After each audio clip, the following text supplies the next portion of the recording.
Well, it's finally happening. After years of waiting, Cyberpunk 2077 is due to release in around 2 days or so, depending in which dimension you live. And we're already getting reviews from gaming journalists who have received review copies. So I thought, why not make a video to summarize the situation. First of all, I've seen Yongya's review and he seems impressed with the game, which in turn impresses me because I trust the guy, although he did mention issues with bugs, a lot of them, so that's something to watch out for. He did get half of the bug fixes that we'll be getting with the day 1 patch, according to CDPR, so hopefully the other half is going to make a difference. As for other respectable review sources, they're also pretty much praising the game, giving it good scores all around. IGN gave it a 9, with them previously giving The Witcher 3 a 9.3, and with IGN Japan giving Cyberpunk a 10.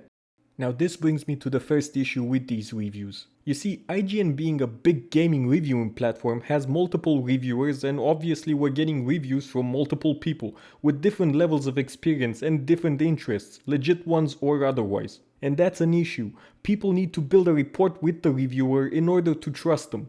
That is why people trust Angry Joe or ACG. They built a rapport with them. They know what to expect. They know the person is experienced and they trust the person to know what to look for in a game when they review it. This situation becomes even more obvious when we take a look at GameSpot's review. Now I'm gonna avoid going into her actual review and just show the highlights because GameSpot and even IGN aren't too concerned about spoiling the game, either with pictures or text. But I am.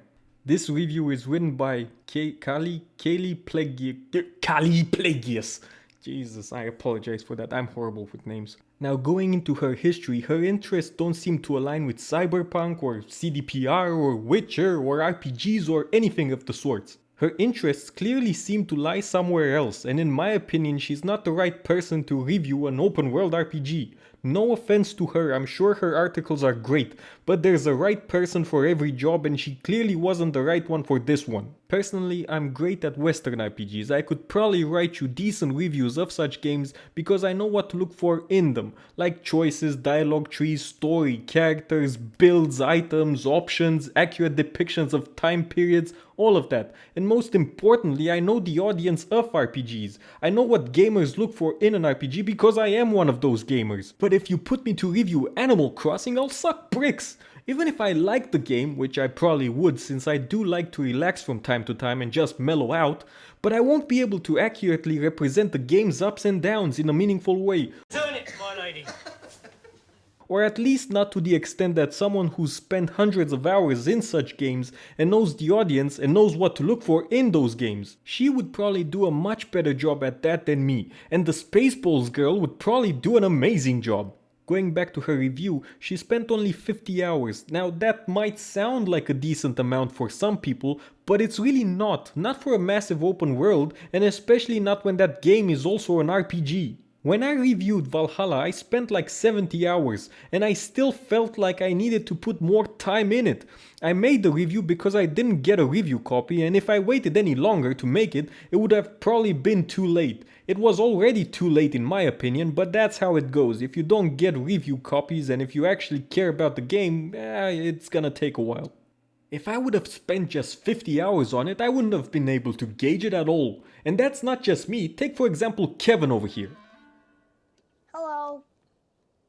No, not that one, the person who reviewed The Witcher 3 for GameSpot. He spent 100 hours on that game in order to be able to accurately review it. And from what I've heard from Yongya, it seems that Cyberpunk has similar, if not greater complexity compared to The Witcher 3. So 50 hours is a joke to anyone that has any idea of how this works. And quite frankly, it's insulting. You get an early review copy for the most anticipated game of the year, maybe even the decade, and you can't be bothered to spend more than 50 hours on the freaking thing. Are you shitting me? Are you out of your mind? Now again, her aptitudes lie somewhere else, and maybe she thought that 50 hours was enough, or maybe she simply didn't care, we will never know, and the game might actually be a shitty 7, but the reasons she gives for that score aren't valid ones. Also, I have reason to believe that she was picked more for her political views rather than her gaming preferences. Superficial and often edgy aesthetic choices often have no real purpose, which makes them grating rather than adding anything relevant to the world. What do you mean edgy? It's cyberpunk. Of course it's provocative and edgy.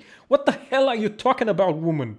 The incorporation of different cultures and backgrounds is wildly inconsistent, from good to inaccurate to downright offensive. There we go, a cultural appropriation talking point. White women, man, you can't live with them, you can't live without them. These are the things that drew her attention. I bet you would give The Witcher 3 a 7-2 for having too many white people in it. It probably would have offended her.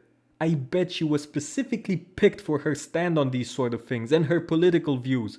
The same person that gave The Last of Us 2 an 8.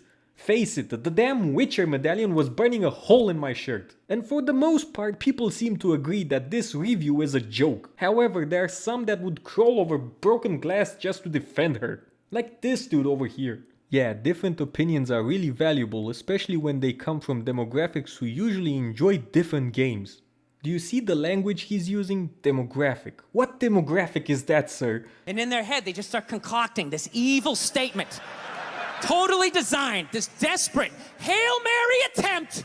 Top quality baiting right here. He's just praying you go, no they're not, we want people who know what they're talking about and we don't care about demographics. You don't care about demographics? You racist, sexist. And then that's it, you're in this room now. Jesus Christ, is it too much to ask we get people talking about certain stuff that know what they're talking about? His way of thinking hurts reviewers and the credibility of such gaming news sites. This is why people consider most of them a joke and instead stick with a couple of trusted reviewers they have. And as long as you don't see that, the difference in quality between certain reviewers and these sites will continue to grow. And I do believe that we need a multitude of good reviewers in order to hear different yet valid opinions, and not criticism based on agendas. Especially since Cyberpunk and CDPR are known for being attacked by progressives, so it's hard to trust someone like her. So how would such review sites go about building that report I mentioned earlier? Well, first of all, have certain reviewers review certain games for which they are most qualified in order for us plebes to know the person and trust them. And of course keep agendas out of it. Nothing breaks faith in a reviewer more than the pregnant odor of an agenda, and most of the time it's impossible to recover that trust. As it stands right now, if you're still not sure if you want to buy this game and you want a good review of it, I would recommend people go and listen to Young Yaz review, who despite his strengths being in reporting news, he is able to deliver a good review due to his experience. Or maybe just wait for reviews from Angry Joe or ACG, who in my opinion are currently the best bar none reviewers out there, due to their experience and their actual interest in the games they review. Going back to this guy one more time, y'all tripping over a 7. He is assuming that the people that are complaining over this review are fanboys. Now I've been critical of some of the stuff CDPR did and I will personally make a review of it, and if the game turns out to be a buggy mess then you can be sure I will cut this game a new one, and I won't be using no silver sword either. I'll use the rusted iron one I used for taking out the dung from between Roach's hooves. But if it's good, you can be damn sure I'll celebrate it. Anyways, knowing me, it will probably take a while to put the video out because I'll spend more than 50 fucking hours on the game before I start reviewing it. So it will be more for posterity and fun than for actually informing people on if they should buy it or not, since by then I assume people would probably have already bought the game. But we'll see, maybe I can make a quick opinion video on it, especially if anything great or anything horrible happens. If not, see you in a while since, well, I'm going dark on this one. Got my snacks, got my beverages, got my 18th century chamber pot, I'm ready to go.